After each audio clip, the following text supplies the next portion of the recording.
اللہ رب العزت کا فضل و کرم اور اس کا احسان عظیم ہے کہ اس پاک پروردگار نے ہمیں مسلمان گھرانے میں پیدا کیا، ہمارے عقیدوں کو اچھا کیا، نیک لوگوں کی صحبت عطا کی اور ہمیں اہل سنت و جماعت، عاشقان رسول، عاشقان صحابہ اور اہل بیت سے ہمیں بنایا۔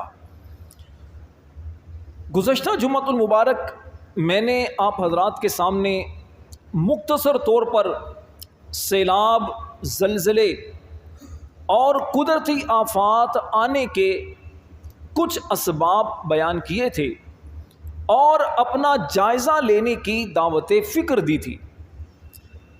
آج اسی تسلسل کو مزید آگے بڑھاتے ہوئے کچھ مزید باتیں عرض کروں گا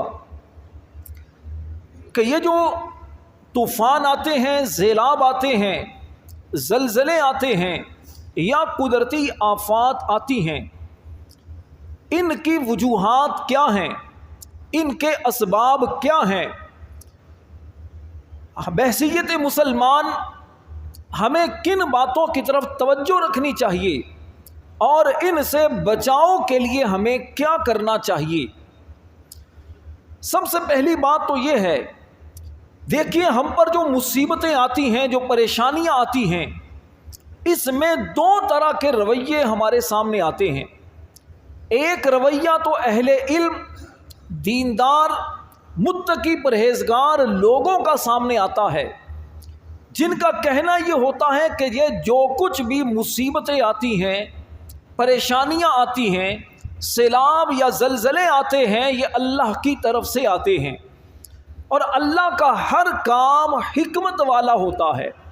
اس نے کائنات کو بنایا ہے، اس نے انسانوں کو اس میں بسایا ہے، اس نے طرح طرح کی مخلوقات کو پیدا کر کے ان کے زندگی کا ایک نظام مقرر کیا ہے، اور پھر اللہ کریم ان بندوں پر کبھی رزق کی فراوانی کرتا ہے، کبھی اللہ کریم ان کو بیماریوں میں مبتلا کرتا ہے، کبھی انہیں پریشانیوں میں مبتلا کرتا ہے، کبھی اللہ کریم ان پر بہت زیادہ نعمتوں کی فراوانی کر کے ان کو آزماتا ہے، کبھی ان کو تنگی دے کر آزماتا ہے۔ اس میں رب کی بہت ساری حکمتیں پوشیدہ ہیں۔ دوسرا رویہ لبرل، سیکولر، آزاد خیال قسم کے جو ماڈرن ذہنیت کے لوگ ہیں، ان کا ہمارے سامنے آتا ہے۔ ان کا کہنا یہ ہے کہ جو کچھ مصیبتیں انسان کو آتی ہیں، انسان جن پریشانیوں میں مبتلا ہوتا ہے، در حقیقت اس میں ایسا نہیں کہ اللہ کی طرف سے بندوں پر یہ آتی ہیں، بلکہ بندے خود ہی ایسے کام کر دیتے ہیں جس کی وجہ سے وہ پریشانیوں میں مبتلا ہو جاتے ہیں۔ یا پھر یہ ایک نظام ہے دنیا کا جو آٹو پر چل رہا ہے، اور اسی طرح بندوں پر یہ چیزیں آتی چلی جاتی ہیں۔ وہ کہتے ہیں دیکھیے اگر یہ اللہ کی طرف سے نافرمانیوں کی وجہ سے اگر آئی ہیں، تو وہ ملک جہاں ہر وقت بے حیائی کا دور دورہ ہے، وہ ملک جس کا نظام سود پر قائم ہے، وہ ملک جہاں بہت زیادہ اللہ کی نافرمانیاں ہو رہی ہیں، وہ ممالک جو اللہ کے وجود کے منکر ہیں، وہ تباہ و برباد کیوں نہیں ہوتے؟ تو یہ سمجھانے کی کوشش کرتے ہیں، لوگوں کے ذہنوں میں یہ وسوسہ ڈالنے کی کوشش کرتے ہیں کہ دیکھیے آپ پر جو پریشانیاں آئی ہیں، اس میں تمہارے گناہوں کی وجہ سے کوئی معاملہ نہیں ہے، معاذ اللہ، یہ تو ویسے ہی ایک نظام کے تحت تمہارے ساتھ ایسا معاملہ ہوا ہے۔ بعض لوگ کم علم، جہالت والے، وہ ان کی باتوں میں آ کر اللہ کی طرف رجوع کرنے کی بجائے وہ کہتے ہیں ٹھیک ہے ایک حادثہ تھا، آ کر گزر گیا۔ لیکن جو دیندار لوگ ہوتے ہیں، جو اللہ سے ڈرنے والے ہوتے ہیں، وہ ڈر جاتے ہیں، وہ اللہ کی طرف رجوع کرنا شروع کر دیتے ہیں، وہ استغفار کرنا شروع کر دیتے ہیں، وہ اپنے بھائیوں پر اگر ظلم کرتے تھے تو ظلم سے باز آ جاتے ہیں کہ کہیں ہمارے اس گناہوں کی وجہ سے تو ہم پر یہ عذاب نہیں آ گیا۔ یہ مصیبتیں کہیں عذاب کی صورت میں تو نہیں ہم پر، اس طرح وہ اپنی اصلاح کا سامان کرتے ہیں۔ قرآن کریم احادیث طیبات ہماری اس معاملے میں کیا تربیت کرتی ہیں، یہ آج مجھے آپ کے سامنے بیان کرنا ہے۔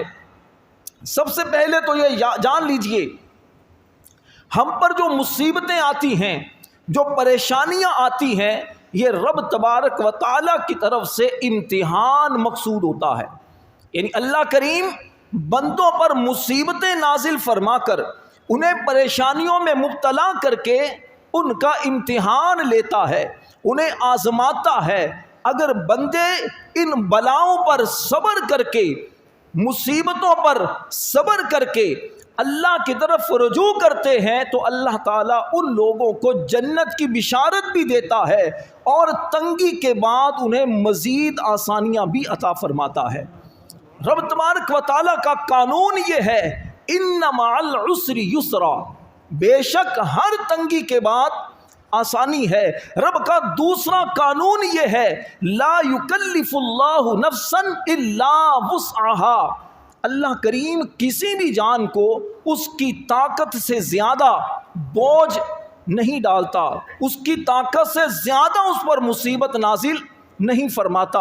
ان دو قانون قدرت کو ذہن میں رکھتے ہوئے اس بات کو بھی ذہن میں بٹھا لیجئے کہ ہم پر جو مصیبتیں آتی ہیں وہ بسا اوقات ہمارا امتحان لینے کے لیے آتی ہیں، تاکہ بندوں کو آزمایا جائے کہ بندہ اپنے رب کا کتنا فرما بردار ہے اور بندہ کتنا زیادہ ناشکرا ہے۔ رب کریم قرآن مجید برہان رشید میں ارشاد فرماتا ہے، وَلَنَبْلُوَنَّكُمْ بِشَيْءٍ مِّنَ الْخَوْفِ وَالْجُوعِ وَنَقْصٍ مِّنَ الْأَمْوَالِ وَالْأَنفُسِ وَالثَّمَرَاتِ، فرمایا اور ہم ضرور تمہیں آزمائیں گے، کچھ ڈر اور کچھ بھوک اور کچھ مالوں اور جانوں اور پھلوں کی کمی سے، اور فرمایا وَبَشِّرِ الصَّابِرِينَ، اور صبر کرنے والوں کو خوشخبری سنا دو۔ کون صبر کرنے والے؟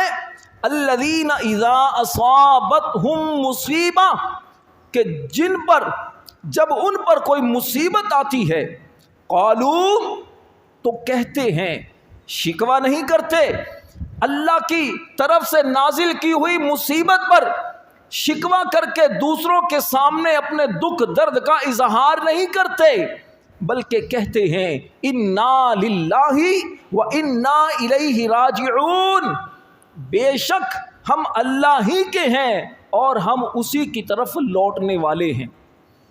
پھر رب کریم فرماتا ہے اولئک علیہم صلوات من ربہم ورحمہ، فرمایا یہی وہ لوگ ہیں مصیبتوں پر صبر کرنے والے اور اپنے رب کی رضا پر راضی رہنے والے، یہی وہ لوگ ہیں، فرمایا جن پر ان کے رب کی طرف سے رحمت ہے اور ان کے رب کی طرف سے درود ہے، وَأُولَئِكَ هُمُ الْمُهْتَدُونَ، فرمایا یہی لوگ ہدایت یافتہ ہیں، یہی لوگ ہدایت پانے والے ہیں۔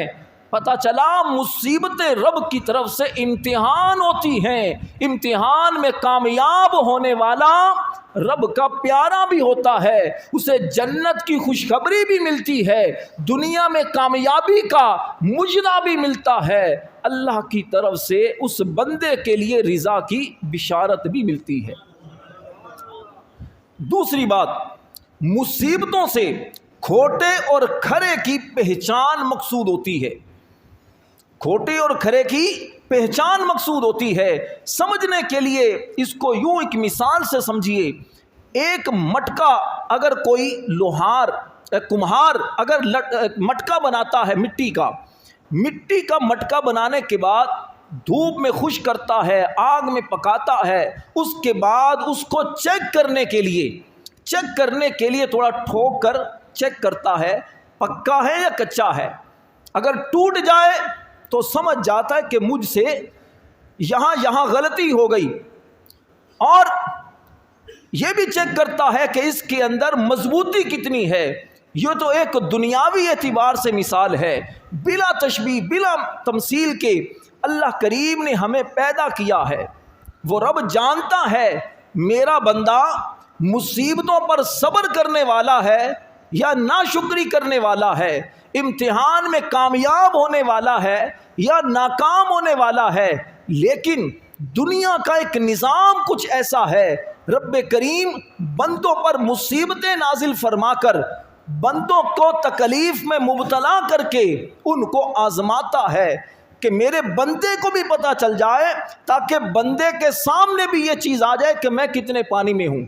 بڑی بڑی لوگ باتیں بھی کرتے ہیں نا کہ جناب مجھ پر مصیبت آتی تو میں صبر کر کے دکھاتا، ارے تم ایسے رو رہے ہو، تمہارے ابا جی دنیا سے چلے گئے، میرا کبھی کوئی عزیز جائے گا تو میں تمہیں بتاؤں گا کیسے صبر کرتے ہیں، تمہیں تھوڑی سی تکلیف آئی، بیماری آئی، تم تو ایسے بالکل واویلا کر رہے ہو، مجھ پر کبھی مصیبت آئی تو پھر دیکھنا۔ اور جب بندے پر آتی ہے تو پھر پتہ چلتا ہے کہ جناب آپ کتنے صبر کرنے والے ہیں۔ مصیبتوں سے مقصود کھرے اور کھوٹے کی پہچان بھی ہوتی ہے۔ رب کریم قرآن مجید میں ارشاد فرماتا ہے، ام حسبتم ان تدخلوا الجنۃ ولما يعلم اللہ الذین جاہدوا منکم ویعلم الصابرین۔ فرمایا کیا تم اس گمان میں ہو کہ تم جنت میں داخل ہو جاؤ گے، حالانکہ ابھی اللہ نے تمہارے مجاہدوں کا امتحان نہیں لیا اور نہ ہی صبر والوں کی آزمائش کی ہے۔ کیا یہ گمان کرتے ہو کہ ایسے ہی جنت میں چلے جاؤ گے؟ تمہیں مصیبتوں میں، آزمائشوں میں مبتلا کر کے تمہارا امتحان نہیں لیا جائے گا؟ امتحان لیا جائے گا، تمہیں پرکھا جائے گا، ثابت قدم رہو گے، انشاءاللہ جنت تمہارا مقدر ہوگی۔ تو کسی شاعر نے کہا ہے نا، چپ رہ سے تاں موتی ملسن، صبر کریں تاں ہیرے، پاگلا وانگو رولا پاویں نہ موتی نہ ہیرے۔ اور کسی بڑے خوبصورت بات کسی دانا عقل مند انسان نے کہی کہ جب مصیبت آتی ہے، پریشانی آتی ہے، بندہ ٹینشن کے اندر مبتلا ہوتا ہے تو اس پریشانی کا اظہار کرنے سے وہ پریشانی بڑھ جاتی ہے، اضافہ ہو جاتا ہے۔ اگر اس پریشانی پر خاموشی اختیار کی جائے تو پریشانی میں کچھ کمی آ جاتی ہے، اور اگر پریشانی پر صبر کر لیا جائے تو اللہ تبارک و تعالی اس پریشانی پر بندے کو اجر عطا فرماتا ہے۔ اور اگر اس پریشانی پر، مصیبت پر بندہ رب کا شکر ادا کرے تو اللہ کریم اس کی پریشانی کو نعمت میں، آسانی، فراوانی، راحت اور سکون میں بدل دیتا ہے۔ اب یہ ہم پر ہے، ہم مصیبتوں پر ناشکراپن کرتے ہیں، بے صبری کرتے ہیں، یا اللہ کی رضا پر راضی رہتے ہیں۔ بنایا رب نے ہے، نظام رب نے رکھا ہے، طاقت رب نے جتنی دی ہے اتنی ہی اللہ مصیبت نازل کرتا ہے، یہ اللہ کا قانون ہے۔ تو اس لیے کبھی بھی پریشانیوں میں، مصیبتوں میں گھبرانا نہیں چاہیے، بلکہ اللہ سے ہمت اور حوصلہ اور اللہ تبارک و تعالیٰ سے دعا کرنی چاہیے کہ میرے مالک مجھے صبر کی توفیق عطا فرما۔ اللہ کی طرف سے جب مدد ہوتی ہے تو پھر انسان بڑی بڑی مشکلات میں بھی اللہ تبارک و تعالیٰ کی رحمت سے ثابت قدم رہتا ہے۔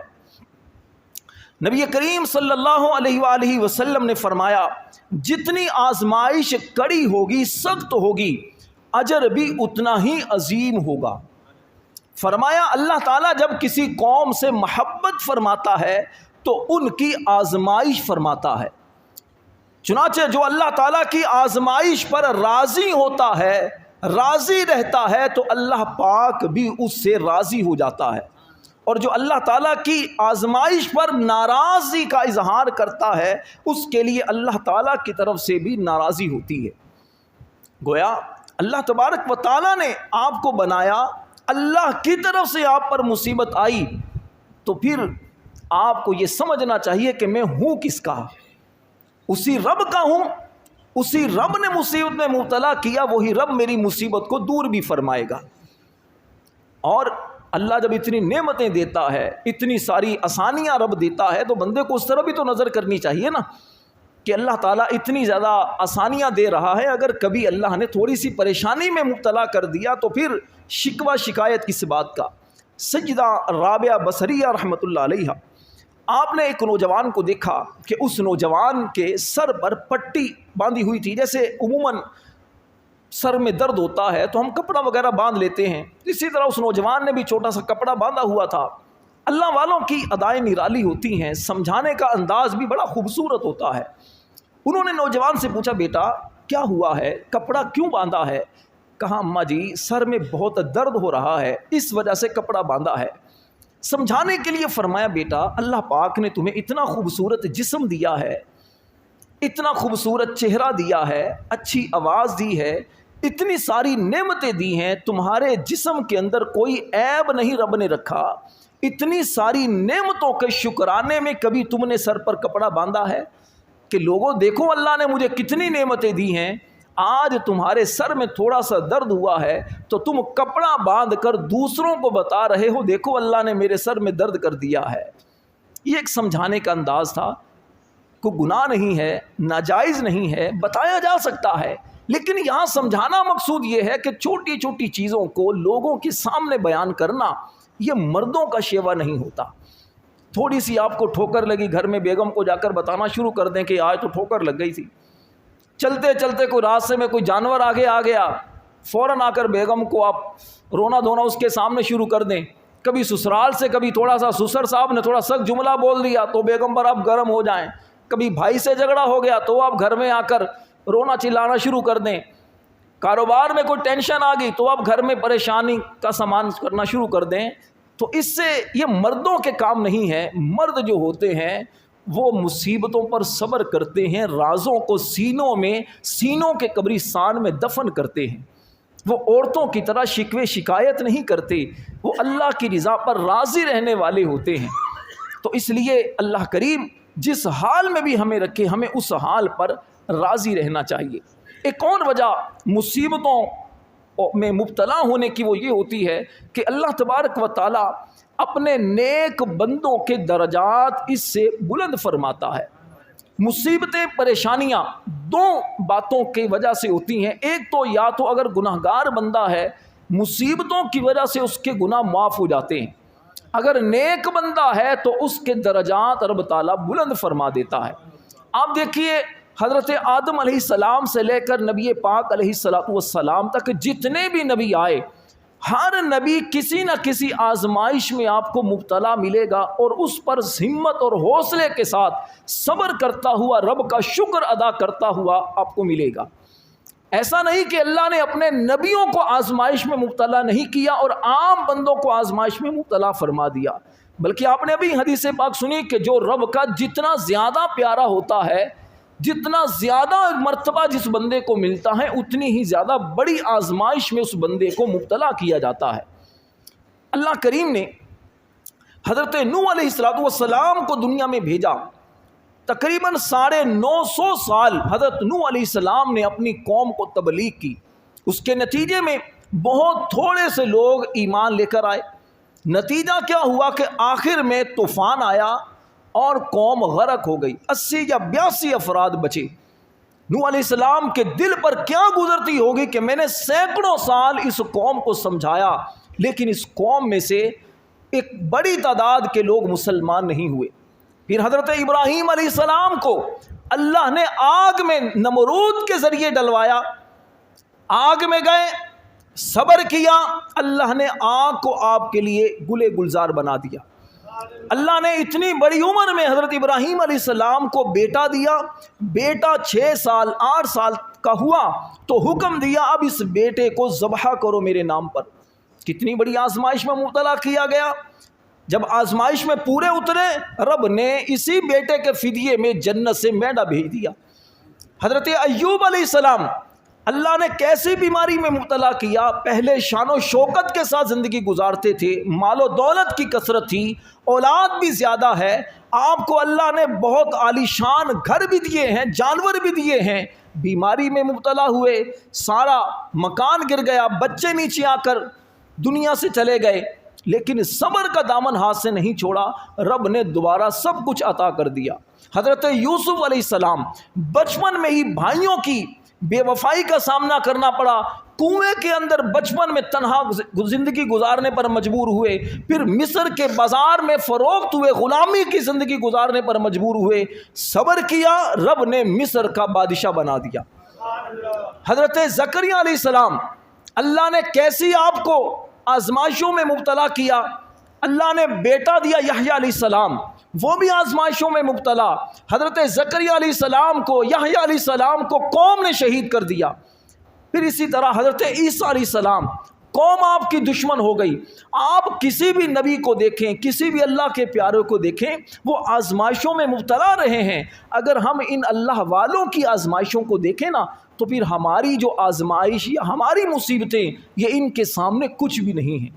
کہنے کا مقصد یہ ہے کہ یہ جو پریشانیاں، یہ جو مصیبتیں آتی ہیں، یہ مصیبتیں ہمارے لیے بلندی درجات کا سبب بھی بنتی ہیں، اور اللہ والوں کے اسوہ حسنہ، اللہ والوں کا مبارک جو انداز ان مصیبتوں میں ہوتا ہے، اس کو یاد کر کے، اس کو سامنے رکھ کر زندگی گزارنے سے انسان کو زندگی گزارنے کا ایک نیا طریقہ پتہ چلتا ہے۔ رب تعالیٰ قرآن میں فرماتا ہے، قد کانت لکم اسوۃ حسنۃ فی ابراہیم والذین معہ، فرمایا بے شک ابراہیم اور اس کے ساتھیوں میں تمہارے لیے بہترین پیروی تھی۔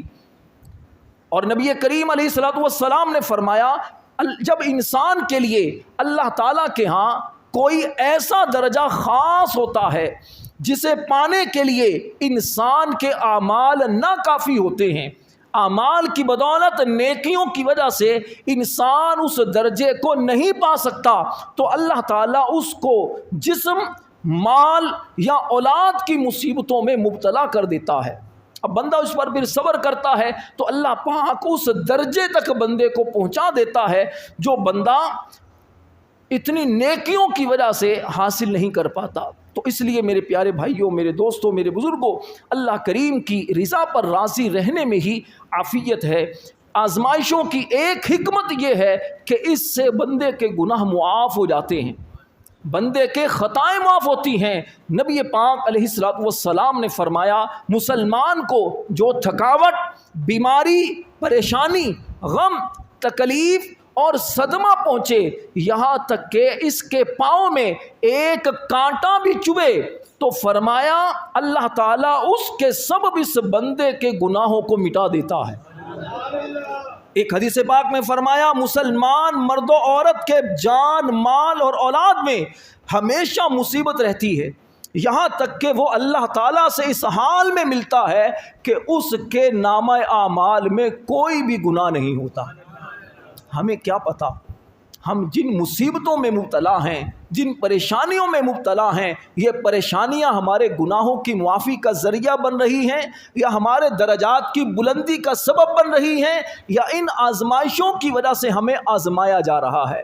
اللہ پاک ہمیں اپنی رضا پر راضی رہنے والا بنائے۔ آمین بجاہ النبی الامین صلی اللہ علیہ وسلم۔